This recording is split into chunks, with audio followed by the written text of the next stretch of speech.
Jerry Rawlings was born in June 1947 and his first political appearance in Ghana was on May 15, 1979. A coup that was unsuccessful led to his arrest and imprisonment.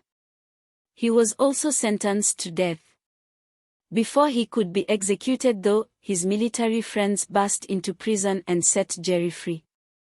The officers who set Rawlings free from prison installed him as head of the new government, the Armed Forces Revolutionary Council, which in turn handed over power to Dr. Hila Liman, a man who was little known in Ghana and who had strong support among followers of former Ghana President Kwame Nkrumah. In 1981, Rawlings took back power from Liman's government because, according to him, Liman's government showed weak leadership and was unable to free Ghana from neocolonial economic dependency. As head of the Armed Forces Revolutionary Council, he arranged the execution by firing squad of 8 military officers as well as 3 former heads of state. Keeping them alive meant that they would continue to destabilize and corrupt the system using their influence. Rawlings served 2 terms as the democratically elected president of Ghana. 3 major plots against his government were uncovered in the first 2 years. Do you want to know who was implicated? The usual suspects. The US, UK and Dutch governments were implicated.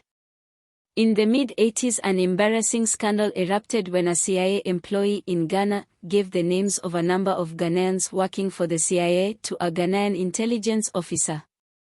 They were stripped of their citizenship and deported to the US for resettlement. Initially, Rawlings was keen to work with Cuba and the Soviet Union. By the early 1990s, however, he began to lean towards Europe and the US. In 1990, the Rawlings regime established a National Commission for Democracy in response to rising demands for a return to democracy and civilian rule. In 1991, the National Commission for Democracy called for an elected president, prime minister, and National Assembly. Political parties were legalized in 1992 and Rawlings quit the Air Force. He ran as the candidate for the National Democratic Congress, NDC, and won with 58% of the popular vote. Rawlings also transformed Ghanaian agricultural practices and received the World Hunger Award in 1993. Although the opposition party insisted that the 1992 presidential election was stolen by Rawlings, he was re-elected in 1996 and held the presidency until January 2001 when term limits prevented another campaign for that office. Maybe this is why one Richard Joseph, who was a contributor for the Africa Report, explained, unlike many military rulers in Africa, who can only hope to govern through the barrel of a gun, Jerry Rawlings has acquired a broad support base among diverse sections of the population. Food security was a priority for Rawlings' government. He came up with agricultural policies that resulted in the recognition of Ghana's food production growth of 148% for the period 1995 to 1997, which was the 3rd highest achievement in the record after Jordan and China. He was keen to support Ghana's traditional export industries such as gold and cocoa, and also to diversify its export content, and came up with policies to do so. In 1994, Ghana Investment Promotion Center was created to encourage and promote investment in Ghana. Export incentives were put in place to increase the supply of non-traditional exports.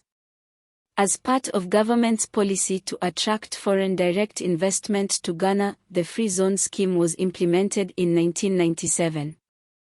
This was an extensive and generous incentive package for investors interested in developing and operating free zone enclaves and single factory free zones in Ghana.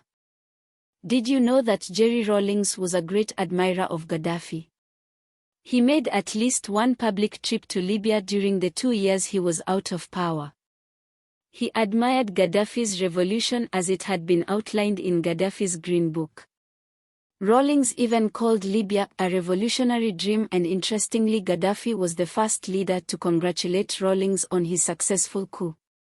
Ever the charismatic leader, Jerry Rawlings would often mobilize his wife and ministers to help in public work such as digging trenches, cleaning sewers, sinking boreholes and constructing roads.